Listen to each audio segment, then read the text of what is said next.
Et le dernier jour d'enseignement du Gunche.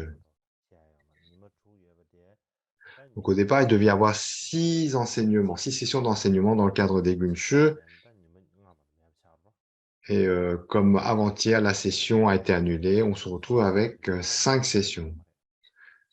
Donc, il y a donc finalement pour ces dharmas d'hiver, on n'a eu que 5 sessions, ce qui est très peu, et c'est la raison pour laquelle, comme j'ai évoqué, j'ai le projet l'automne prochain de continuer ces enseignements si l'opportunité se présente. Donc, concernant les Kagyugunche,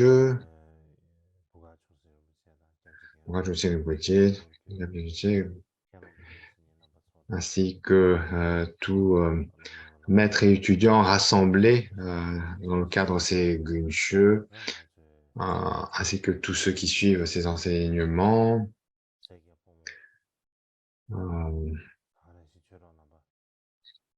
tous les amis du Dharma, d'une façon générale, à vous tous, je vous exprime mes souhaits de bon augure et vous souhaite bien portant. Aujourd'hui, nous allons aborder le commentaire de l'introduction des explications du traité prouvant l'esprit seul. Donc, c'est ça qu'on va traiter. Donc Kuiji a écrit une œuvre intitulée Explication du traité prouvant l'esprit seul. Et l'introduction de cette explication est le sujet de l'enseignement d'aujourd'hui.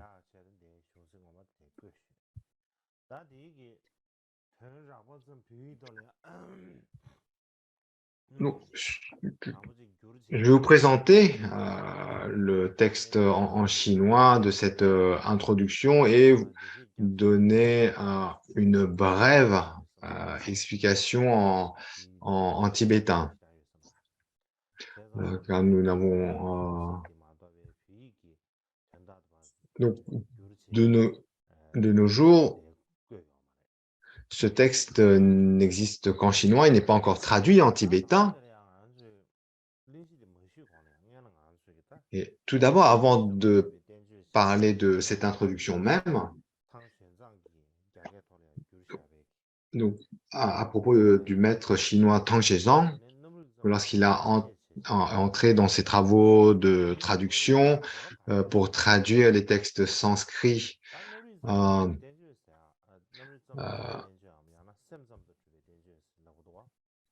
donc lorsqu'il a introduit ces textes, traduit tous les textes du sanskrit vers le chinois, donc notamment donc il y a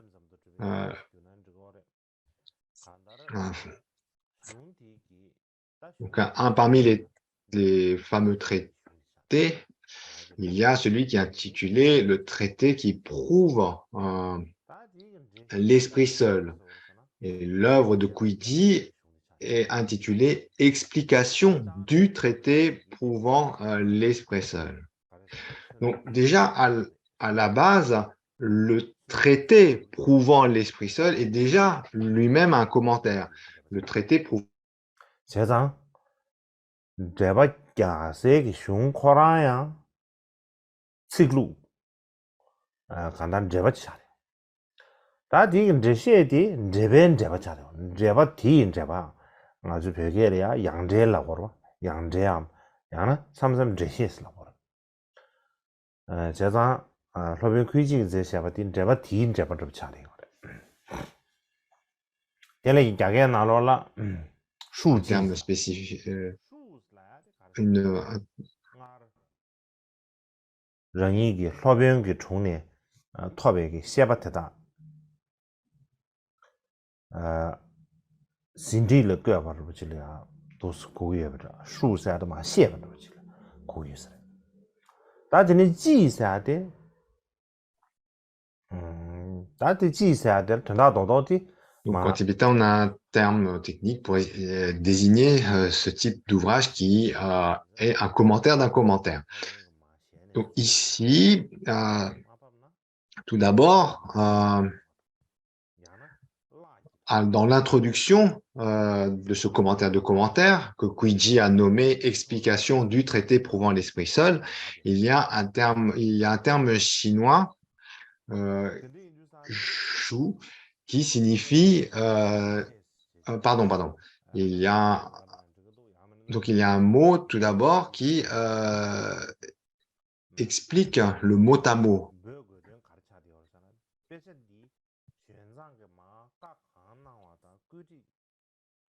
En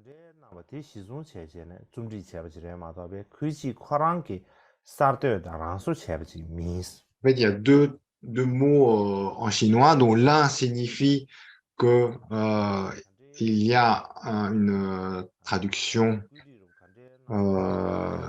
du mot à mot, et puis un autre qui fait comprendre que ce sont des notes que Kuiji a lui-même pris pour garder en mémoire donc la transmission orale. Alors, donc le premier mot, shu, donc ici dans l'introduction, signifie qu'on parle que dans cette partie de traduction, il s'agit donc, pardon, plus simplement, le mot shu désigne une traduction mot à mot, c'est-à-dire, pas une traduction, pardon.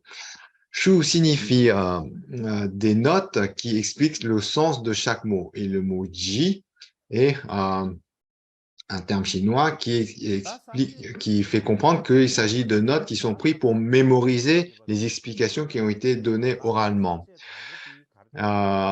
Et aussi le fait que, donc ça c'est des mots clés qu'on trouve dans l'introduction, et aussi dans le titre même de l'œuvre, le fait que l'œuvre s'appelle Explication du traité prouvant l'esprit seul, et une façon en fait de souligner que le maître Kuiji en fait n'a rien inventé. Ces explications en fait, ce sont les explications que lui-même a reçues de son maître Xuanzang, et que par conséquent ce n'est pas une composition personnelle.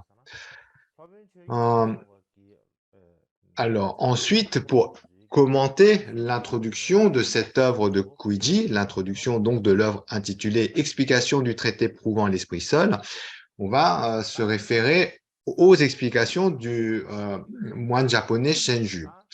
Donc ce moine explique que l'introduction écrite par Kuiji comporte 7 parties. La première des 7 parties, elle illustre comment la nature de Bouddha, la nature de l'esprit tel que le Bouddha l'a parfaitement réalisé, est profonde et difficile à sonder. C'est la première partie. La deuxième partie de l'introduction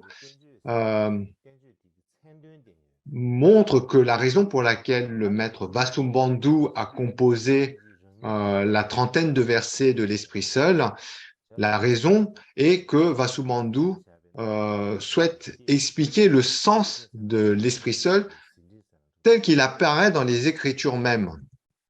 La troisième partie de cette introduction décrit comment Dharmapala ainsi que les autres bodhisattvas qui ont écrit des commentaires pour clarifier le sens de la trentaine de versets de Vasubandhu.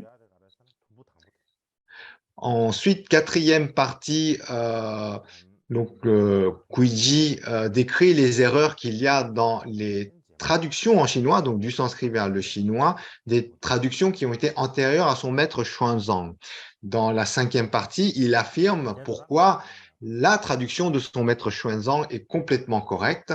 La sixième partie parle du sens du traité prouvant l'esprit seul, et la septième partie traite et une expression d'humilité du maître Kuiji. Et là, nous allons aujourd'hui en fait aborder la première partie de cette introduction, le premier des 7 points de cette introduction, et c'est ce que vous avez sur cette diapo.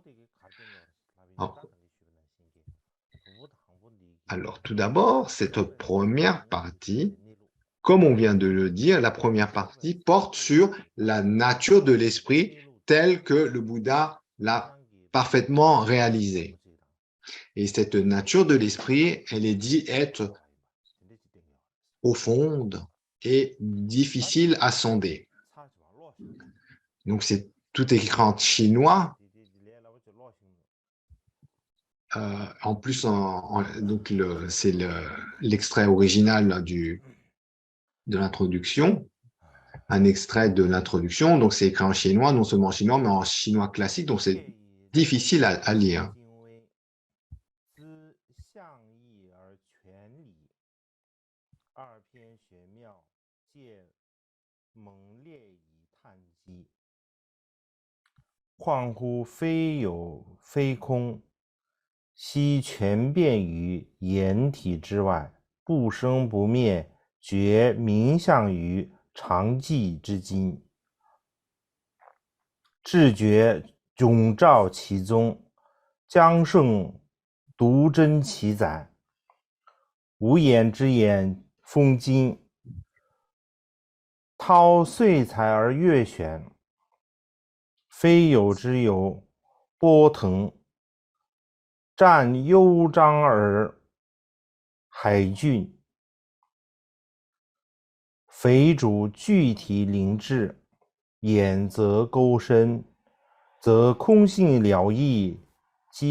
Donc, voilà.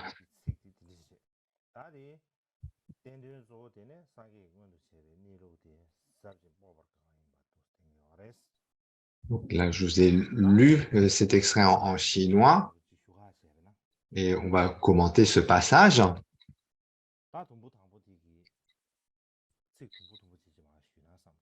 Donc, de l'extrait qu'on vient de voir, donc, tout d'abord, on a ces mots-clés tout au début de l'introduction.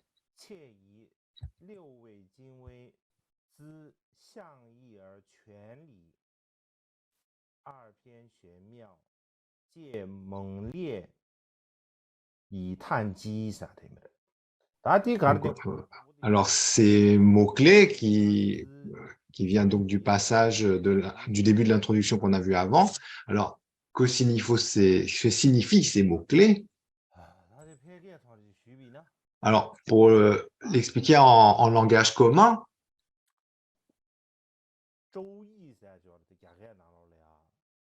alors, donc, on fait référence à un ouvrage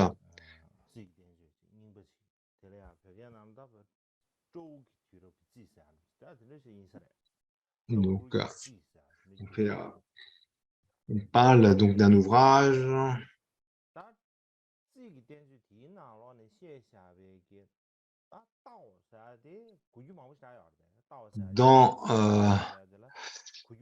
dans lequel apparaît la notion de nature de l'esprit.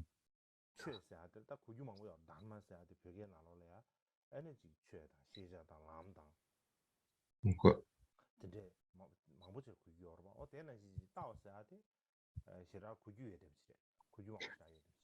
et là également, donc on parle du mot Tao, le mot qu'on traduit par nature de l'esprit, mais il faut comprendre que ce mot en chinois, il est tout aussi complexe que le mot dharma, tel qu'on l'a traduit par exemple en tibétain. Donc, le mot dharma, che en tibétain, il a beaucoup de significations qui peuvent avoir une signification assez différente d'un contexte à l'autre. Et là également, on a ce même mot qu'on traduit ici par nature de l'esprit, et aussi un mot difficile à comprendre qui a une notion à la fois profonde et un sens ou une étendue sémantique assez importante.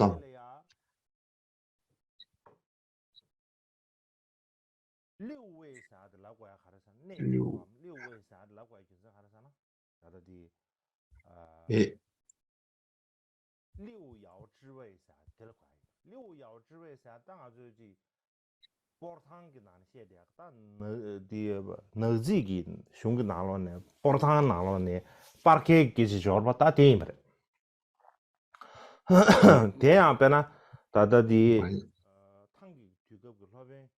ouais. Donc, il y a donc globalement, ce qui est dit ici dans cette introduction, c'est que le sens du mot qu'on traduit ici par la nature de l'esprit, en fait, pour le comprendre, il faut se référer à à 10 commentaires sur cet ouvrage. Donc le titre en chinois, c'est Yingji. Et sur cet ouvrage qui parle de la nature de l'esprit, eh bien, il y a 10 commentaires par Confucius intitulés Les 10 ailes, et il faut se référer à ce commentaire pour bien comprendre le sens de ce mot. Et ensuite, on trouve aussi le mot hexagramme qui se trouve dans ce livre dont le titre en chinois est Yiji. Et d'après le maître chinois Ling Tai de la dynastie Tang, il y a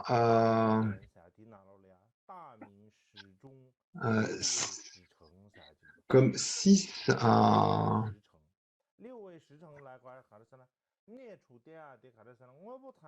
aspects. Et du fait donc qu'il y a 6 aspects, il y a ce mot qu'on peut traduire donc par hexagramme ou en d'autres termes aussi. Lorsqu'on parle de 6 aspects, c'est comme 6 niveaux progressifs de compréhension. Ainsi, ce terme qu'on traduit par hexagramme ou alors qu'on veut traduire par hexagramme, ou parler de 6 aspects. Globalement, l'idée ici est que on parle on veut montrer quelque chose en 6 niveaux qui est subtil et profond. Et donc, ce mot-là, en fait, globalement, pour aller simplement, est là pour indiquer le fait qu'on commente quelque chose de subtil et profond. Et comme le sens est profond,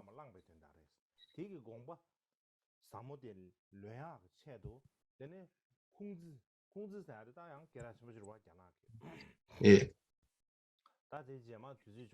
donc Confucius est aussi un personnage très célèbre de l'histoire de Chine, n'est-ce pas? Et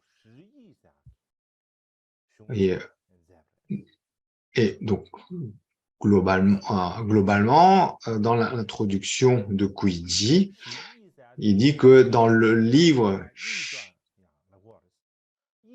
Yi Jing, dans lequel on retrouve où apparaît ce mot qui signifie nature de l'esprit, mode d'être de l'esprit, et bien pour bien le comprendre, il faut se référer aux 10 commentaires sur cet ouvrage composé par Confucius, 10 commentaires intitulés Les 10 ailes.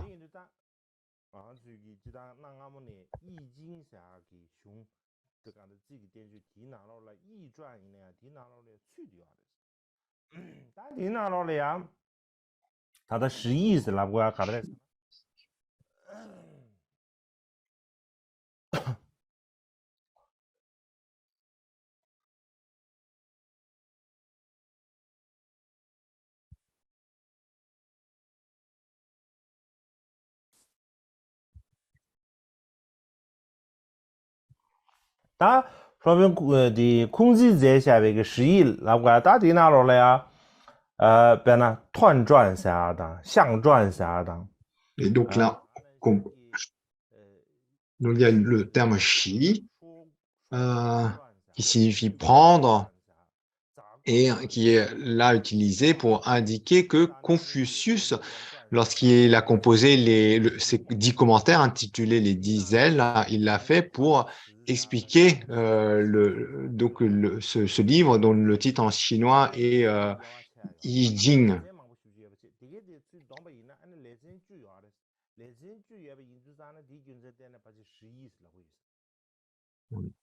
Et, et en fait, comme ce commentaire comporte 10 sections, on parle de 10 commentaires, il est intitulé les 10 ailes.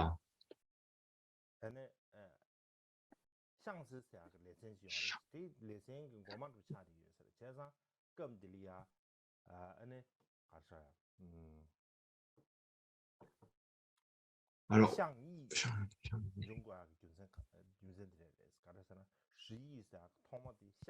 ainsi, donc ce commentaire intitulé les 10 ailes, ou ces 10 commentaires, on va dire, donc ce commentaire intitulé les 10 ailes comporte plusieurs chapitres.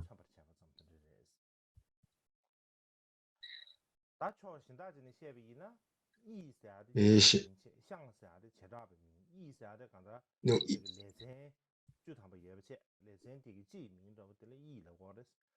donc,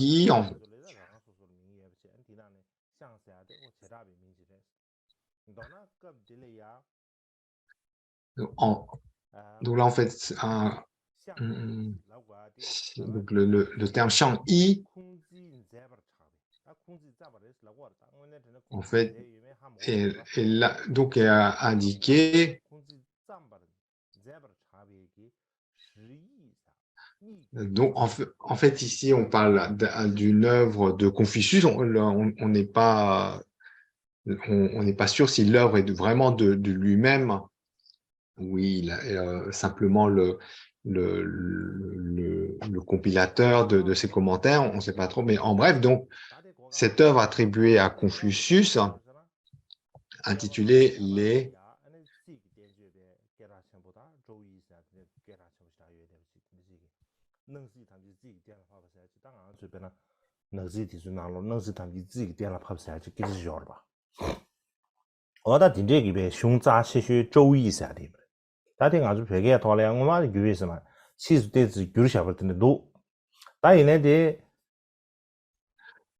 voilà, en bref, en fait, dans le commentaire, les mots sont très concis, mais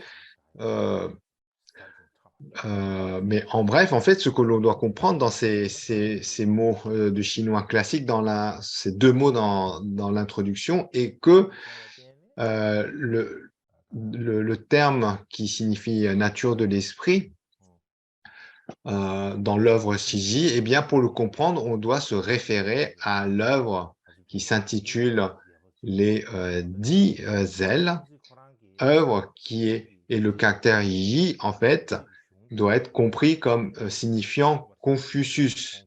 Donc, en résumé, c'est ça. Donc, parce que l'introduction est écrite de façon très concise, il n'y a que deux mots pour faire comprendre le commentaire intitulé Les 10 ailes de Confucius. Ensuite,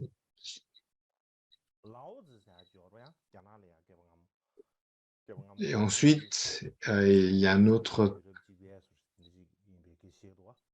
On parle de Lao She, donc il y a aussi une autre personnalité célèbre dans l'histoire de Chine.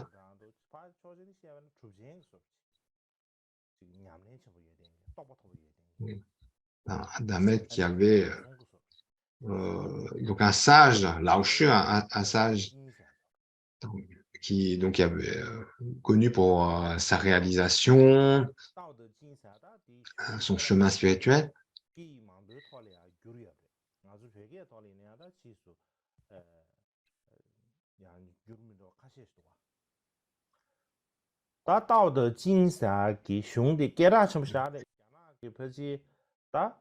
Et Tao de Jing, donc il y a également un personnage connu de l'histoire chinoise, notamment pour ces textes sur la littérature antique, et notamment les travaux de Dao De Jing sur Lao Shi,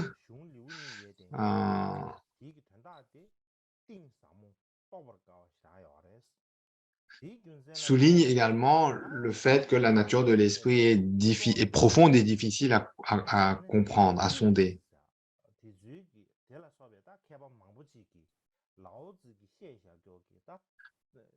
Et par conséquent, comme cette nature de l'esprit est profonde et difficile à comprendre, et il est nécessaire, en fait, de chercher avec effort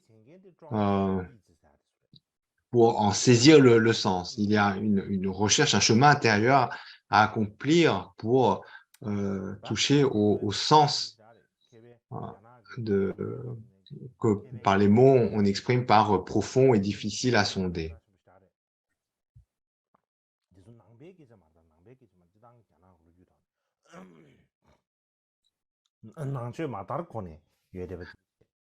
Donc là, en fait, on parle de personnages qui sont connus en Chine, même hors du contexte du développement du bouddhisme, avant même le développement du bouddhisme en Chine.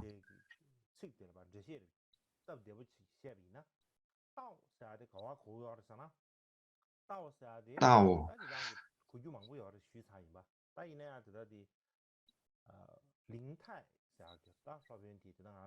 Donc le maître Lin Tai, qui fait qui a en particulier commenté, donc Lin Tai et le Shiva ont commenté l'introduction de Guiji. Et là, en fait, ils disent le mot Tao, et ici, on doit être compris comme étant mise en pratique. Le sens de quelque chose qui doit être mis en pratique, qui doit être véritablement accompli pour être révélé. Ainsi, dans ce mot, dans signifie donc le sens de la pratique, ce qui doit être révélé par la pratique, et Tao signifie racine ou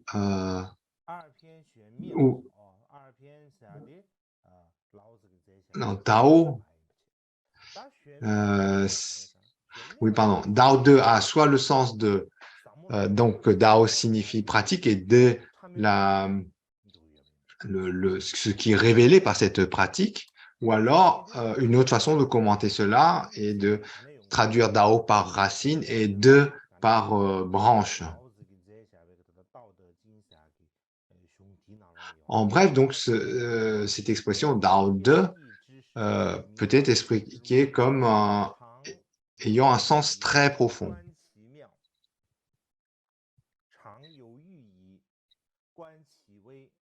Donc même dans la façon de commenter ces deux mots, d'un commentaire à l'autre, on n'a pas tout à fait le même éclairage.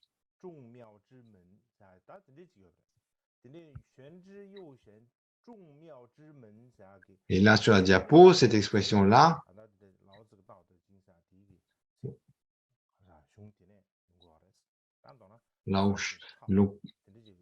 ici, signifie donc profond et subtil.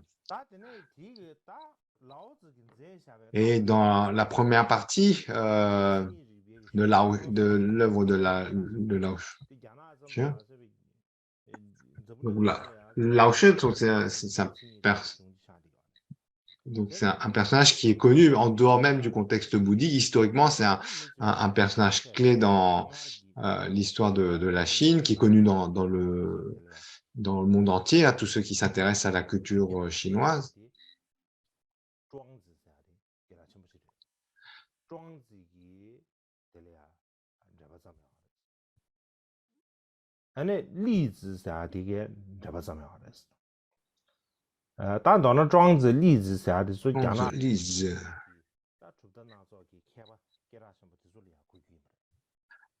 les termes qui viennent d'être dits doivent être compris comme faisant référence à des shuji, à des personnages connus dans l'histoire de Chine.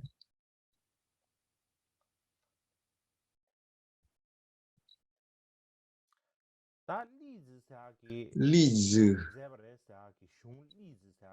Donc, lorsqu'on parle de Lizi, en fait, on fait ici référence à un ouvrage.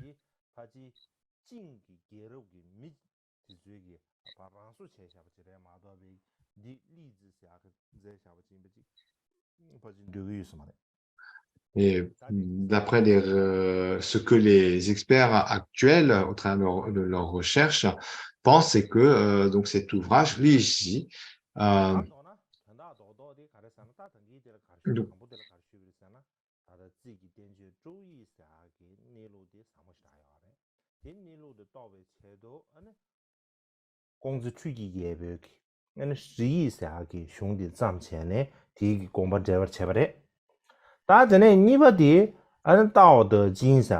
ensuite, Tao de Jing, Lao Tzu.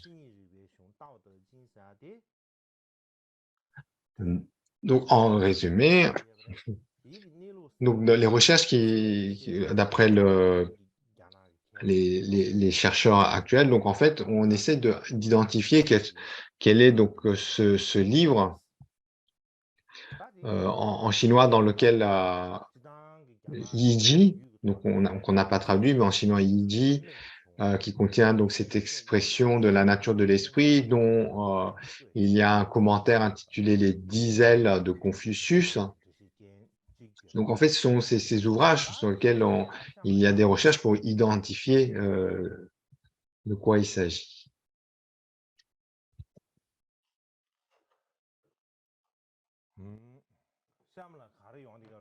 Ensuite, sur cette diapo,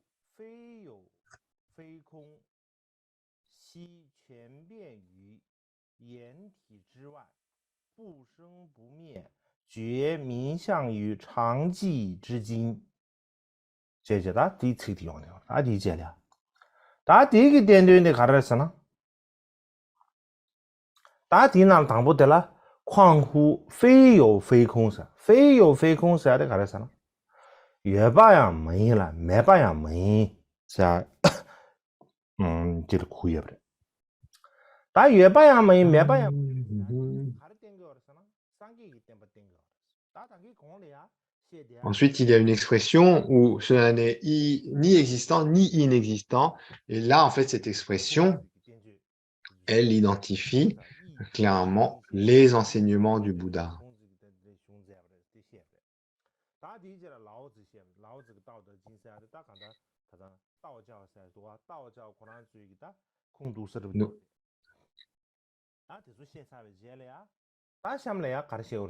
Donc, ensuite,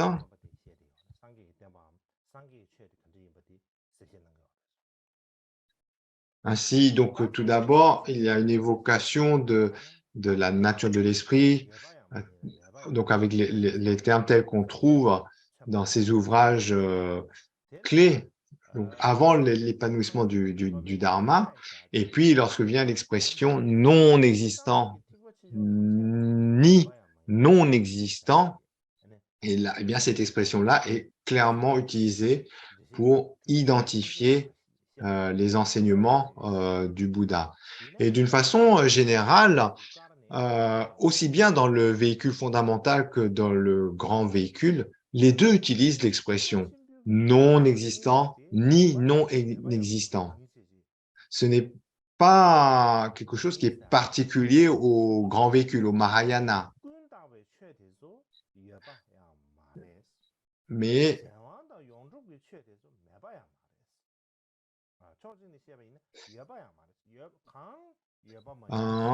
néanmoins, quand bien même c'est une expression qu'on trouve dans les deux véhicules des enseignements du Bouddha, ici l'expression est là pour désigner en particulier les enseignements du grand véhicule, parce que dans ces enseignements du grand véhicule, en fait, l'accent est mis sur le fait comme quoi les phénomènes tels que nous les percevons ne sont pas existants.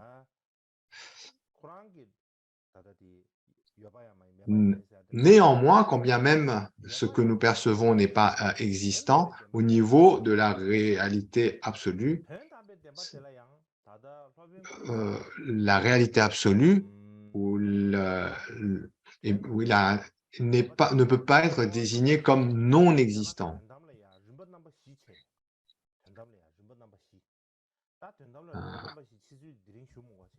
Alors, ensuite, par exemple, au niveau de la vérité absolue, on parle de 4 niveaux. Aujourd'hui, on n'a pas besoin d'entrer dans le détail de que sont ces 4 niveaux. Mais par exemple, lorsqu'on étudie la philosophie de la voie du milieu, Madhyamaka, on parle de différents niveaux lorsqu'on parle de la vérité relative et la vérité absolue. Même au niveau de la vérité absolue, donc il y a des termes pour exprimer la vérité absolue telle qu'elle peut être artificiellement sondée au travers des mots et des concepts, et celle qui est insondable, qui est au-delà des mots, etc. Donc, également, en fait, on retrouve également ce type de classification, de dénomination dans la philosophie de la voie du milieu.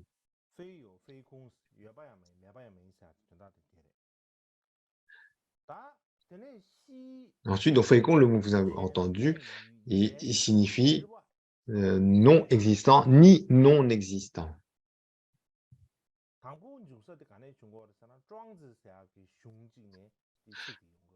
Et donc, cette expression vient de Chuangzi.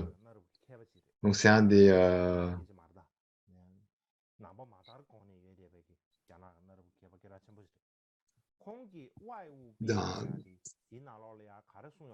d'un expert, donc avant même le développement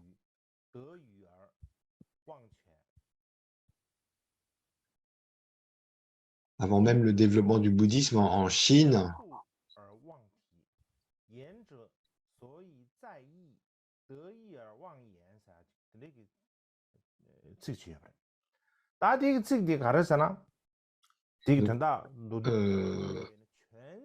donc Chen, donc pour commenter cette expression en chinois, qu'il a dit.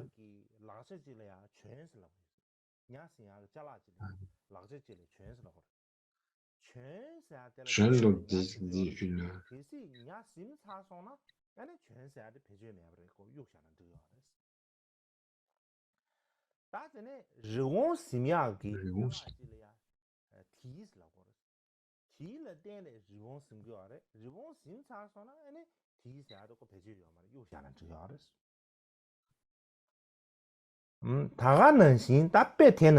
En fait, donc, en bref, les mots dans ce passage, ils sont là pour expliquer que seulement dans les commentaires de Confucius, Shongzi, Lezi, tels que par exemple les 10 ailes de Confucius, donc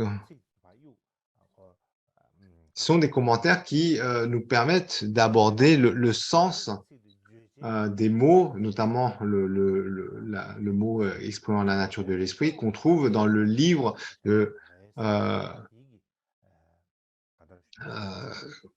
donc le livre dont il fait référence en début d'introduction, ainsi que le Dao De Jing de Lao Shi.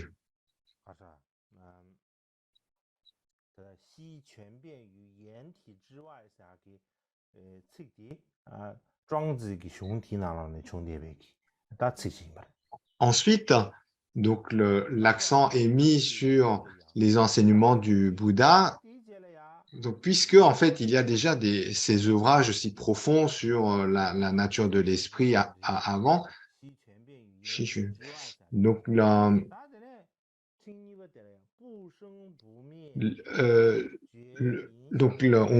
l'accent est mis sur les enseignements du Bouddha par le fait que lorsque l'on aborde la vérité absolue, eh bien, ce que le Bouddha décrit est de loin plus profond et subtil que ce qui a été enseigné jusqu'à présent.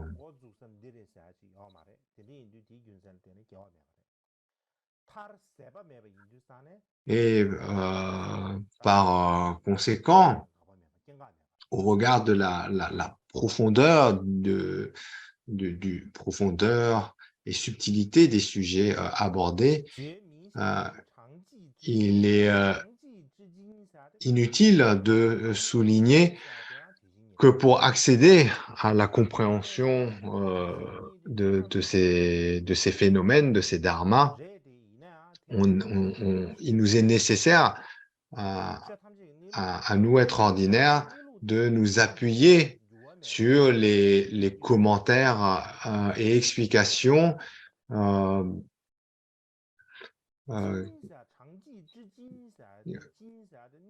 qui sont la base des traités des différents bodhisattvas.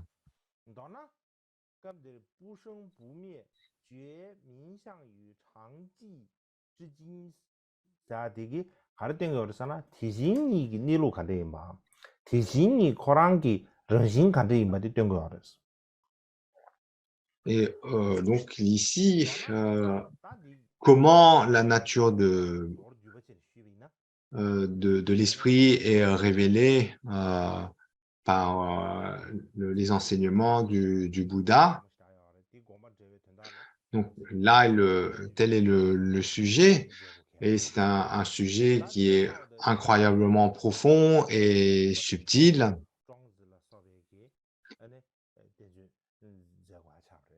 Et d'où la nécessité de devoir s'appuyer sur les commentaires détaillés des grands maîtres bodhisattvas.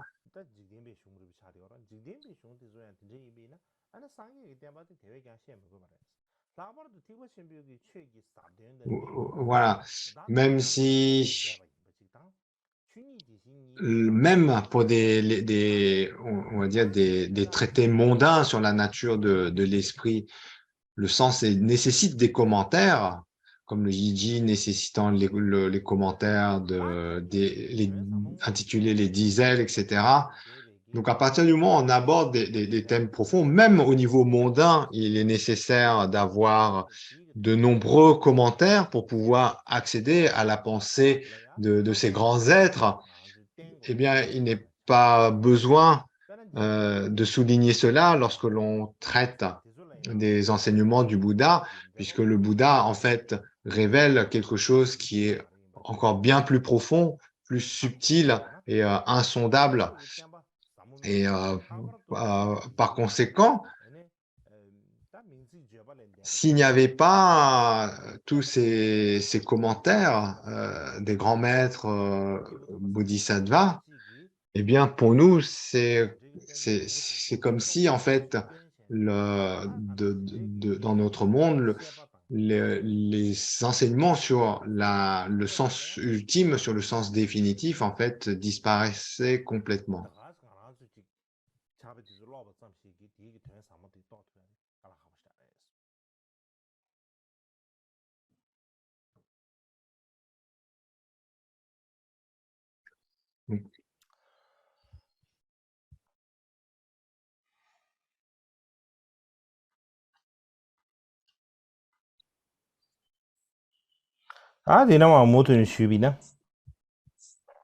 Donc, pour continuer,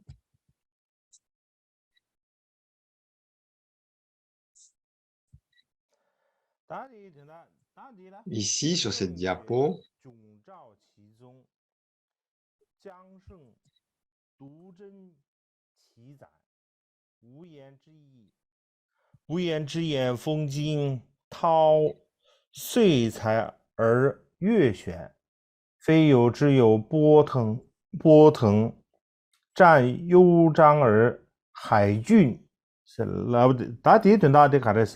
donc ici, pour le sens, on a Chujie, vous avez le mot Chujie. Qu'est-ce qu'il faut comprendre? Il faut comprendre Bouddha. Le mot Chujie signifie Bouddha. Donc, pourquoi ce terme est utilisé pour dire le Bouddha? Parce que le Bouddha a réalisé la nature de l'esprit seul, de la philosophie de l'esprit seul, et a été éveillé. Parce qu'il a manifestement parachevé l'éveil parfait, donc on utilise cette expression. Et ensuite, dans Shijue, qui signifie Bouddha, le mot Jue signifie Bodhisattva. Et Zhong signifie loin, quelque chose qui est très éloigné. Et Shao signifie éveillé, ainsi Zhong Shao signifie éveillé de loin. Donc quelque chose, l'idée de quelque chose qui a été parachevé ou un long parcours qui a été fait, très très long, quelque chose qui a été fait depuis très loin jusqu'à l'éveil.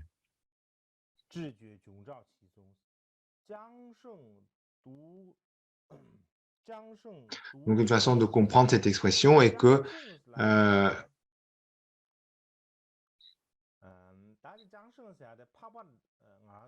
et pour illustrer que cet éveil manifeste et parfait et profond, d'une profondeur qui est loin de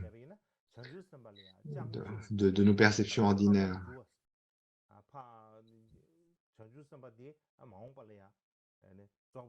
Et aussi, Shon signifie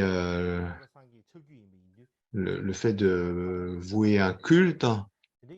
Ici, il a le sens de quelque chose qui vaut la peine, qui mérite d'être vénéré, qui mérite d'être loué, d'être exalté.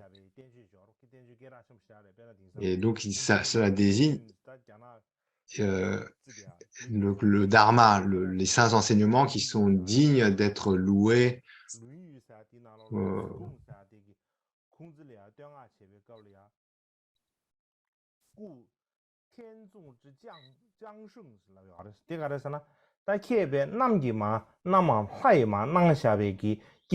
Et ici, il y a le terme en chinois Qiansheng qui est qu'on peut traduire par noble. Par exemple, le Bouddha est appelé noble ou supérieur et les bodhisattvas sont appelés Qianshen, qui a donc l'idée de devenir noble, sur la voie d'être noble. Ainsi, si c'est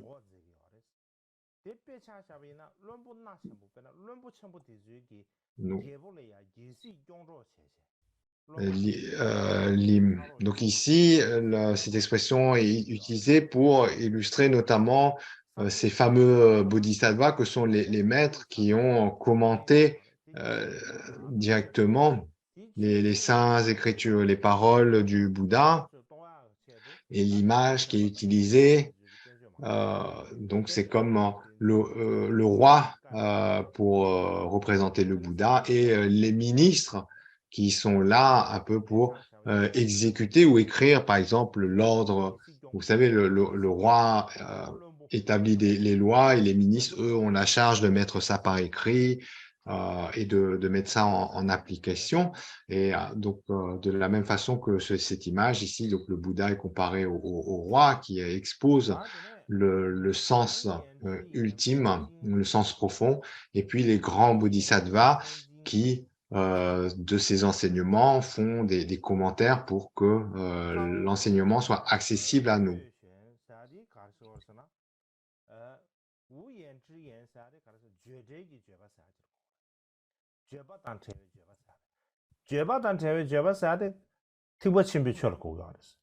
Ensuite, il y a une expression qui est utilisée pour parler du grand véhicule. On dit En fait, l'expression, c'est exprimer l'inexprimable. Et donc, exprimer l'inexprimable, ça désigne les enseignements du grand véhicule. Et la raison pour laquelle on utilise cette expression, notamment, c'est parce que la voie du milieu du grand véhicule est par nature au-delà de toute expression. Donc, on l'appelle inexprimable. Néanmoins, cette signification, ce sens qui est inexprimable, eh bien, pour l'accéder, il est nécessaire donc d'avoir des clarifications au travers des mots et des traités. C'est la raison pour laquelle on dit exprimer l'inexprimable. Exprimer l'inexprimable donc, signifie exprimer la voie du milieu, le Madhyamaka, qui est inexprimable, et exprimer la voie du milieu, en fait, désigne tous les enseignements et les commentaires et traités qui nous permettent d'accéder au sens de la voie du milieu. Et c'est la raison pour laquelle les Bouddhas et Bodhisattvas, en fait, ont œuvré pour rendre accessibles ces enseignements profonds au travers de paroles et d'écrits. Et lorsqu'on regarde l'histoire de récits de Bouddha et Bodhisattva, on peut se rendre compte que, en particulier, ils ont œuvré avec beaucoup d'efforts. Ils ont surmonté de grandes épreuves, ne serait-ce que pour nous permettre d'accéder au sens de ces mots. De cette raison, donc ici, est utilisée l'expression « exprimer l'inexprimable ». Et aussi, Feng, là, on va marquer une pause de 20 minutes.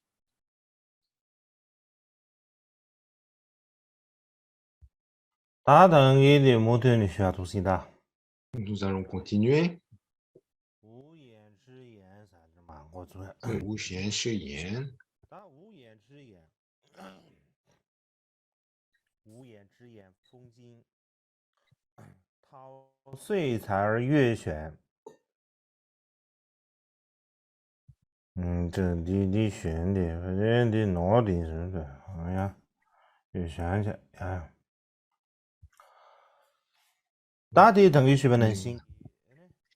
Alors donc, suivant, pour commenter cette diapo qui vient d'être montrée, donc la nature des choses telles qu'est enseignée dans la voie du milieu et au-delà de tout concept, toute conceptualisation. Et donc, comme on l'a dit, c'est pourquoi lorsque l'on expose les enseignements de la voie du milieu, les enseignements du Madhyamaka, eh bien, on dit exprimer l'inexprimable. Alors, ensuite, une autre image est utilisée donc, pour exprimer ces enseignements. Tous ces enseignements révélés par les Bouddhas et composés par les Bodhisattvas sont à l'image du vent. Il y a le mot Feng qui signifie vent. Et puis il y a aussi dans l'édition de l'Institut du bouddhiste de Chine, il y a le mot Jing qui apparaît. En fait, d'une édition à l'autre, on observe quelques différences.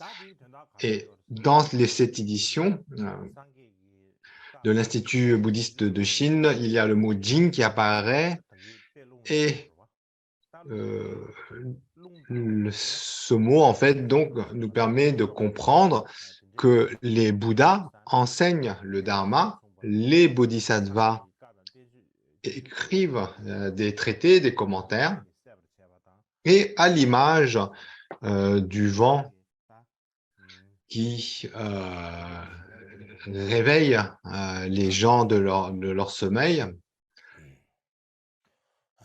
le vent des enseignements du Bouddha accompagné des commentaires des bodhisattvas réveille les gens du sommeil de l'ignorance. Ensuite, il y a aussi le mot Tao qui a le sens de cacher. Et Sui, c'est profond. Et Chai, c'est les mots qui expriment. Et en fait, donc ces termes sont là pour illustrer, signifient les paroles ou les mots utilisés par les Bouddhas et dans les traités.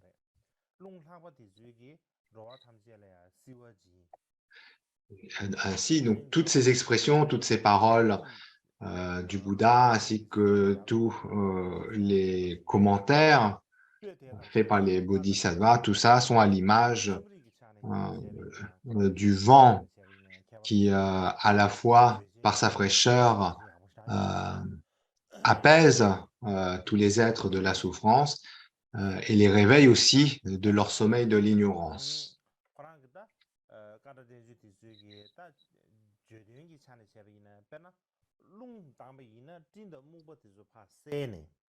Et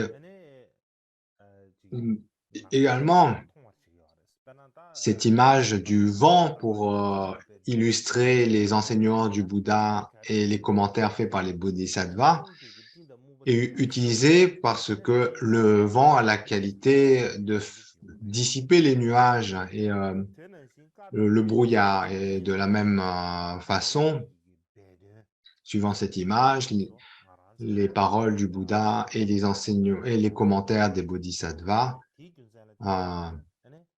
permettent d'éliminer tout ce qui nous empêche de voir la nature des choses.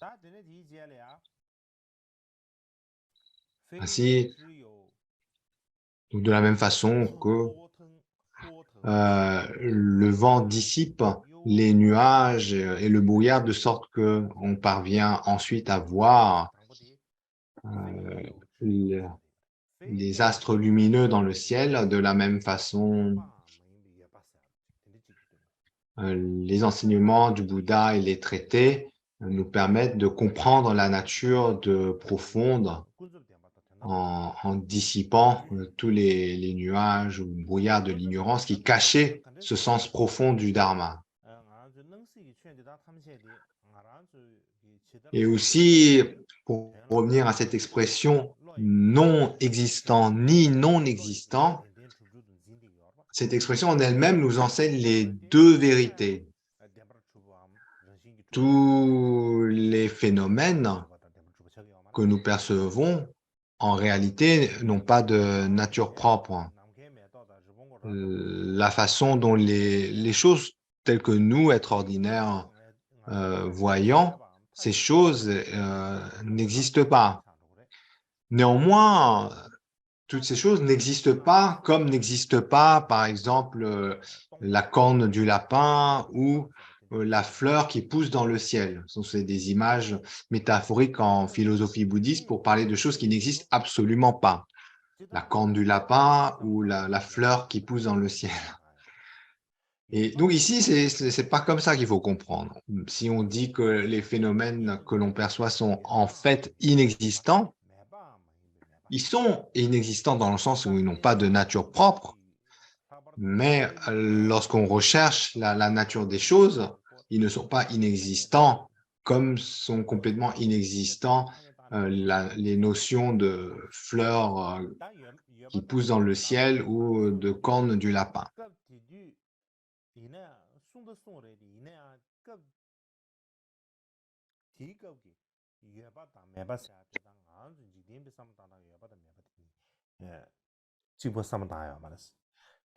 Et ainsi,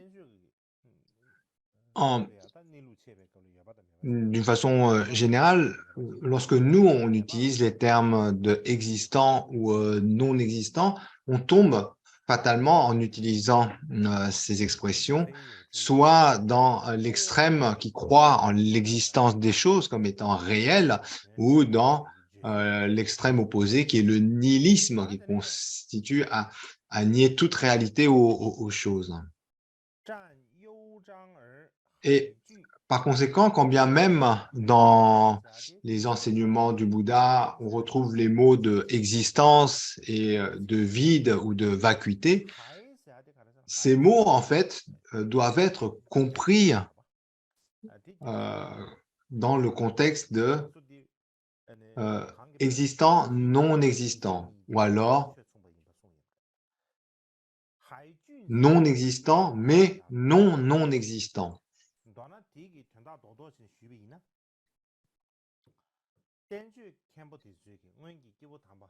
Et, globalement, ce texte explique d'une certaine façon les deux vérités. Le fait de comprendre les deux vérités, en fait, nous permet de ne pas tomber dans les vues extrêmes de l'existence ou de l'inexistence.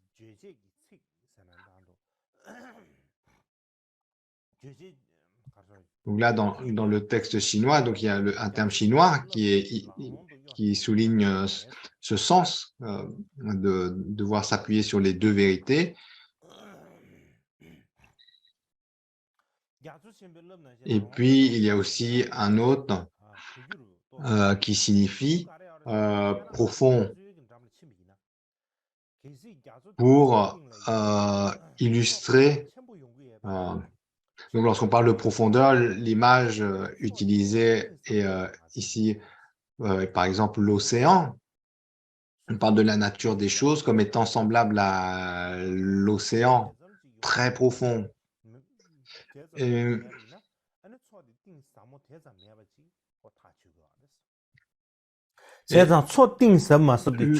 quand bien même l'océan est extrêmement profond et difficile à sonder, néanmoins, lorsque vient à la surface de l'océan la houle ou des grandes vagues de tempête, par la hauteur des vagues, on peut, par la hauteur des vagues ainsi que le mouvement des vagues, la force en fait des courants qui fait s'élever toutes ces vagues, les faire rechuter, eh bien, peut nous donner une idée de à quel point l'océan est profond. En fait, si en l'absence de tout de tels phénomènes, simplement en regardant la surface de l'océan, on serait incapable d'avoir une idée de la profondeur de l'océan. Mais lorsque on peut assister à d'immenses vagues lors de tempêtes, des vagues qui montent aussi haut que des immeubles entiers, et lorsque l'on voit avec quelle force ces vagues s'élèvent, retombent et s'élèvent à nouveau, donc on peut imaginer que tout le mouvement d'eau qui est mis en œuvre, ne serait-ce que de façon superficielle, est déjà très profond. Et de la même façon, quand bien même la nature des choses est profonde et difficile à sonder, les enseignements des Bouddhas et les commentaires des Bodhisattvas sont à l'image de ces vagues, quand bien même ce sont des écrits pour décrire l'inexprimable. Ces écrits sont comme des vagues à la surface de l'océan qui nous donnent une idée de la profondeur de cet océan. Ensuite, 点则钩深，则空性了义，几乎悉矣。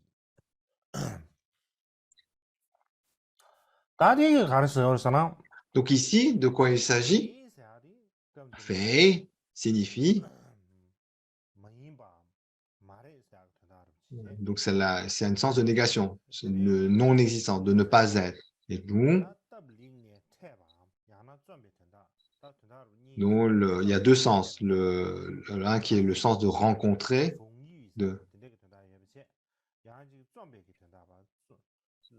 aussi il y a aussi le sens de composer ou faire quelque chose avec effort.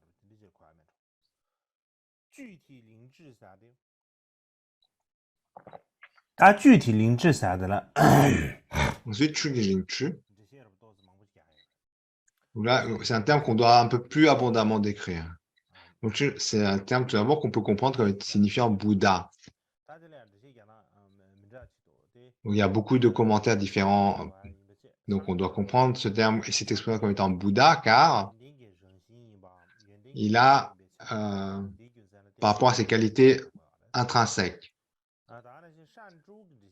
Ensuite, si on commente le terme Shangchu, eh bien, on doit comprendre Inyen. Mais suivant un autre, et l'autre terme, c'est comme étant Vasubandhu.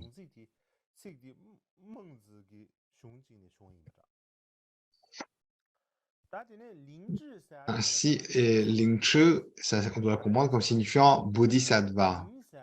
Ling, ça signifie c'est donc quelque chose qui est prêt. Et le deuxième terme désigne la sagesse du Bouddha. Donc, on désigne les êtres dont la sagesse est proche de celle du Bouddha.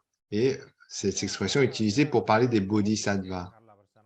Lo Sheshen, par contre, donc il commande cette expression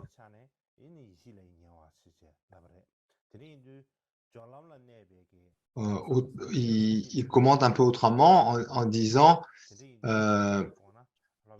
que ce terme désigne plus spécifiquement ceux qui sont sur le chemin de la jonction.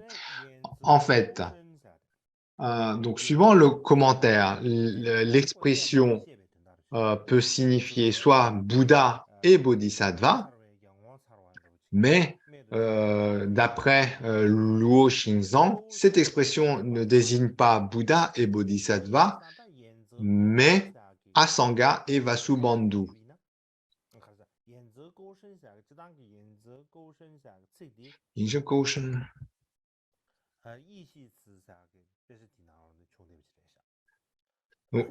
En résumé, Ling Tai dit que cette expression signifie Bouddha et Bodhisattva, alors que Liu Xuanzang dit que cela signifie Asanga et Vasubandhu. Et aussi, l'expression qui suit est là pour dire que, pour exprimer la nécessité pour nous de prendre refuge en ces Bouddhas et Bodhisattvas, et en particulier de nous appuyer sur ces traités, ces commentaires qui expriment la pensée du Bouddha, ou le sens des enseignements du Bouddha.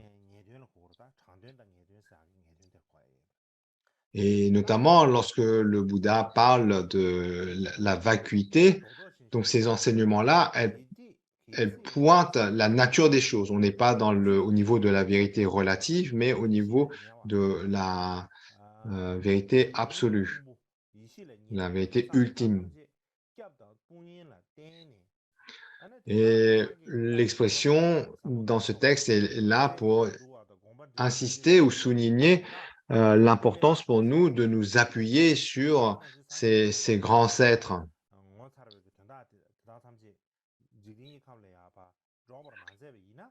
Donc, si les enseignements du Bouddha, en fait, portent sur quelque chose de si profond qui est bien plus profond que les commentaires mondains sur la nature de l'esprit, déjà même les commentaires les écrits mondains des grands êtres sont difficiles pour nous à comprendre sans commentaire, sont impossibles à comprendre sans commentaire. Donc, comment imaginer pouvoir toucher au sens des enseignements du Bouddha sans tous ces commentaires faits par les bodhisattvas? Quelle chance avons-nous de pouvoir toucher au sens de tels enseignements?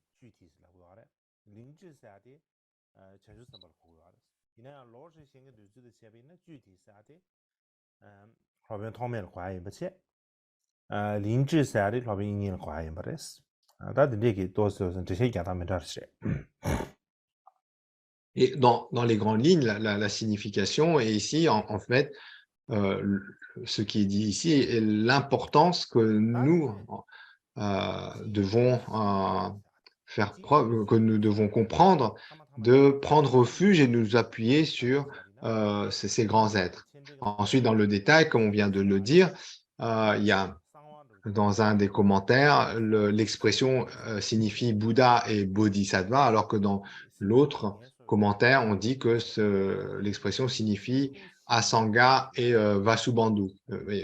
Et encore de la façon dont c'est dit, en fait, parce que en parlant d'Asanga, on évoque que celui qui expose les enseignements au niveau du sens définitif et Asanga comme Vasubandhu comme celui qui, par ses traités, ses enseignements, mène en fait à cette compréhension du sens définitif.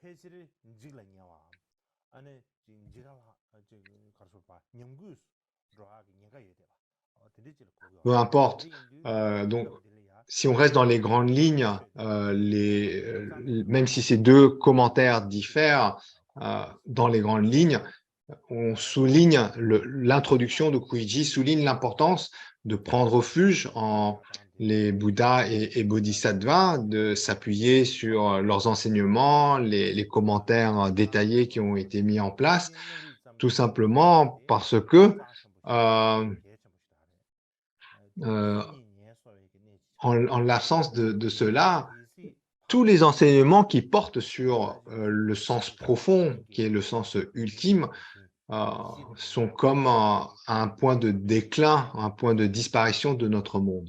C'est comme si ces enseignements, alors que le Bouddha les a révélés, en fait n'existaient plus.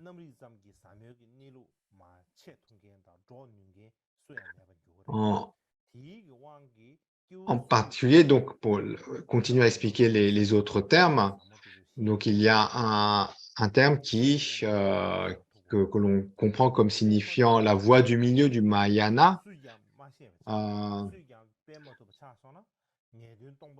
fait, il y a deux termes, un J qui signifie un point crucial ou un secret, et le deuxième terme J qui signifie le fait de demeurer dans la nature de l'esprit.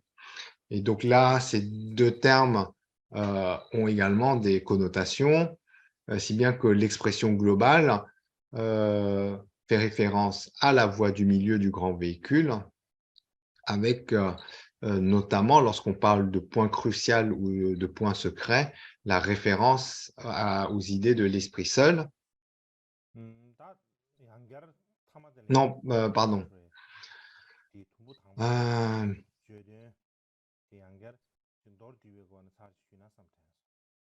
Donc, le terme secret ou point crucial fait référence à la voie du milieu et le terme de demeurer dans la nature de l'esprit sous-entend les méthodes de l'esprit seul, de l'école de l'esprit seul. Et donc, on va synthétiser comme un résumé de synthèse. Donc, aujourd'hui, on a montré que l'introduction comporte 7 points. Et le premier point, nous venons de l'aborder.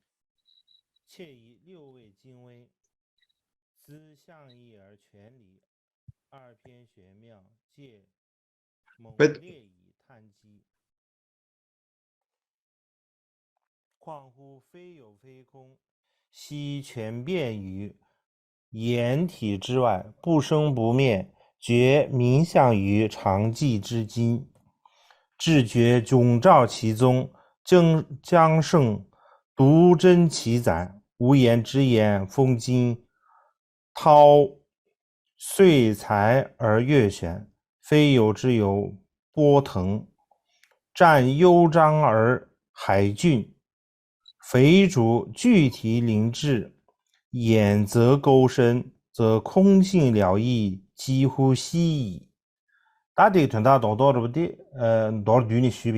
Donc, on va commenter le sens de ce passage qui vient d'être lu.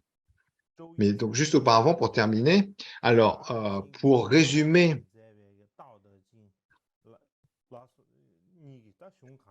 Donc ce premier point, ce qui est évoqué, c'est que les instructions du grand véhicule sur la nature de l'esprit doivent être considérées comme les plus sacrées, comme étant les plus importants. Elles permettent notamment à nous de mettre en œuvre les moyens nécessaires pour demeurer dans la nature de l'esprit. Et s'il n'y avait pas ces grands êtres, ces bodhisattvas, qui, par leur compréhension de la nature profonde des enseignements et qui n'est pas exposé, commenté, tout cela, en fait, nous-mêmes, par nous-mêmes, nous n'aurions aucune chance de pouvoir approcher le sens de ces enseignements. Et donc, pour résumer ce premier passage, donc comme on a évoqué, il y a 7 passages dans l'introduction de Kuiji. Ce premier porte sur la nature de l'esprit ou la nature des choses telles que le Bouddha l'a manifestement réalisé. Ensuite, donc, concernant ce passage, donc, les 2 ouvrages qu'on avait évoqués tout au début, le Yi Jing et Dao De Jing, sont des ouvrages qui sont profonds et difficiles à comprendre, hein, si bien qu'il il a fallu, par exemple, Confucius pour écrire des commentaires sur ces ouvrages, qui sont donc des ouvrages sur la nature de l'esprit, mais ouvrages mondains. Et donc, grâce aux commentaires de Confucius, on est en mesure de comprendre ce qui est sous-entendu dans le Yi Jing et le Dao De Jing. Et bien de la même façon, lorsque l'on cherche à sonder la nature de tous les phénomènes qui est dit être ni existant, ni non existant, ni s'élevant, ni sans naissance, sans cessation, transcendant tout concept, hein, toute tentative de description, toute caractéristique, toute pensée. Eh bien, lorsqu'on cherche à aborder cela, les grands érudits bodhisattvas qui ont écrit des traités et des commentaires à ce sujet, eh bien, tout cela sont comme le vent qui dissipe les nuages et le brouillard qui nous voile la connaissance de ces points profonds qui nous permettent de découvrir la nature du Dharma, qui est à l'image de l'astre céleste, qui est la lune, qui peut briller en plein ciel lorsque le vent du Dharma a éliminé tous les nuages et brouillards de notre obscurantisme. Et ainsi, les êtres ordinaires que nous sommes pouvons nous éveiller et être libres de l'ignorance de notre sommeil, du sommeil de l'ignorance. Donc, je pense que je vais en rester là aujourd'hui. Donc, nous terminons l'enseignement sur ce point de synthèse. Et comme traditionnellement, à la fin de chaque cycle d'enseignement, il va y avoir un discours et puis suivra le discours, une offrande du mandala de l'univers. Tout d'abord, dédicace. Par les mérites ainsi accumulés, puisse l'omniscience être obtenue, que les ennemis que sont nos actes erronés soient vaincus et que tous les êtres prisonniers du cycle des existences, puissent tous les êtres être libérés du cycle des existences qui est cet océan de souffrance qui nous ballotte au gré des vagues de naissance, maladie, vieillesse et mort. Par les mérites infinis que j'ai accumulés en recevant ces enseignements précieux du véhicule sublime, puissent tous les êtres devenir de parfaits réceptacles immaculés pour recevoir ces enseignements sublimes. Que les enseignements du Bouddha, qui sont source de toute prospérité en ce monde et dans la quiétude, demeurent longtemps. Que les grands êtres qui détiennent ces enseignements vivent aussi longtemps et orner notre monde de gloire et prospérité.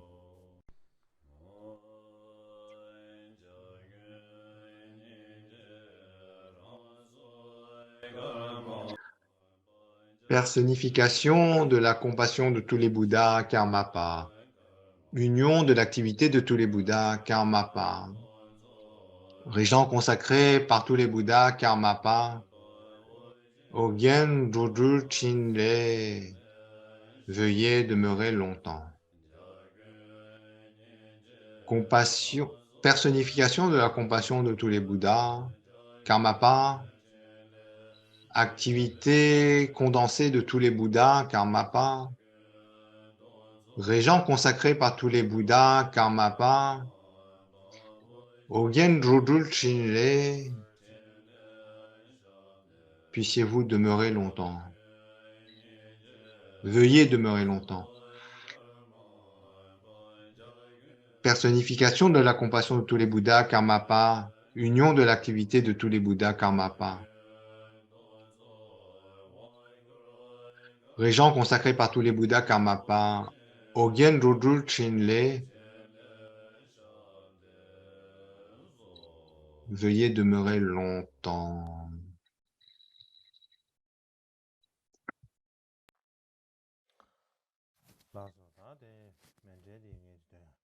Donc, je fais l'offrande du mandala.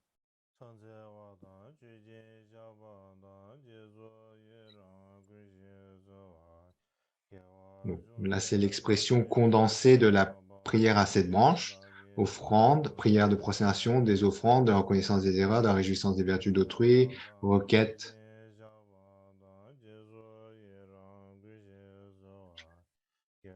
Requête, supplique, dédicace, ces 7 points de vertu, on le dédie à l'éveil universel.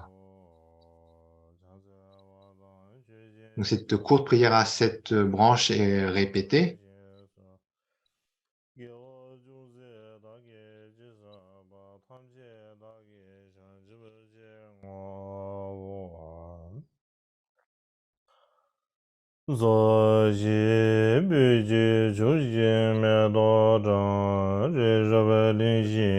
L'offrande exprimée de forme résumée sur l'offrande du mandala. Cette base de l'univers parfumé, parsemé de feu, orné du mont Méru, des 4 continents du soleil et de la lune, en visualisant les champs purs des Bouddhas, je présente en offrande, puissent tous les êtres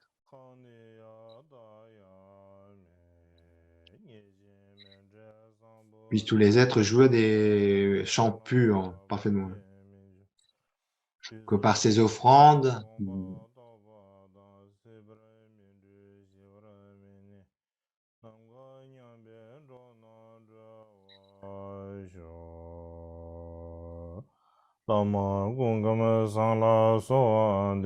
prière au maître,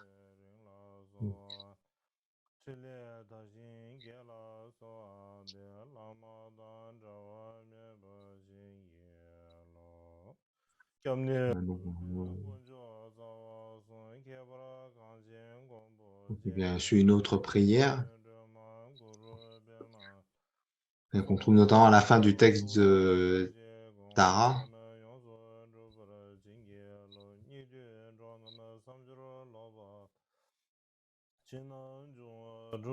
Aussi dans le livre des Kagumanam, une prière donc pour que tout soit auspicieux. Donc en résumé, suite à l'offrande du mandala de l'univers, avec le mantra qui a consacré cette offrande du mandala de l'univers, a suivi l'expression comme quoi nous tous puissions donc rencontrer toutes les circonstances fortunées pour que atteindre l'éveil parfait et insurpassable et œuvrer pour l'infinité, pour la libération et l'éveil parfait et insurpassable de l'infinité des êtres. Et bien ensuite les souhaits en ce moment récités, donc portant à la fois sur nos accomplissements temporaires et ultimes, qu'au niveau relatif, les obstacles soient écartés, qu'on ne rencontrons pas de grands obstacles, des grandes souffrances, etc. Et que ultimement nous puissions rapidement parachever notre chemin spirituel. Ensuite, prière de longue vie à tous les maîtres. Voilà. Donc, est-ce qu'il y a un discours en particulier? Est-ce que vous avez prévu quelque chose? Donc, il semble que non. Donc demain, c'est le dernier jour du Gunchu. Demain soir, donc à l'heure indienne, c'est une annonce donc à quelle heure? Donc, à quelle heure pour l'heure indienne? C'est une question qui est posée. Là, je pense que c'est une annonce qui est faite que pour la sangha du Gunchu. Donc, je ne vais probablement pas traduire. 4h30 heure indienne. Gunso. Juste Gutso.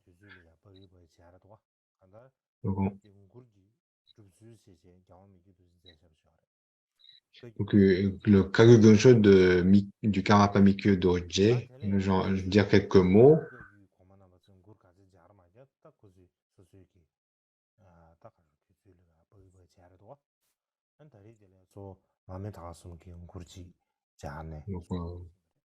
Donc, à ce propos-là, j'en dirai quelques mots. Demain, heure indienne, 4h30 à 6h.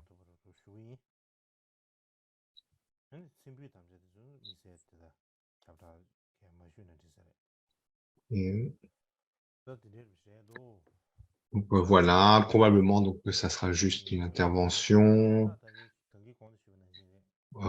juste dans le cadre des Gunchu. Donc, comme on a évoqué, on a eu cette année très peu de sessions d'enseignement pour le Gunchu. Changu Rinpoche,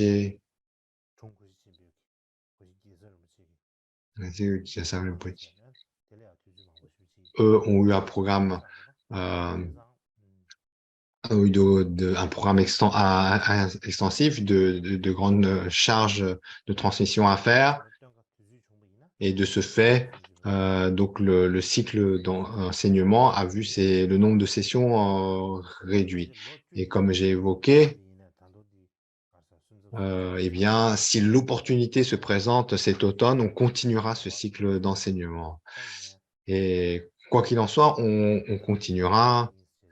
Même si à l'automne, l'opportunité ne se présente pas, eh bien, on continuera, même si ça prendra un certain nombre d'années.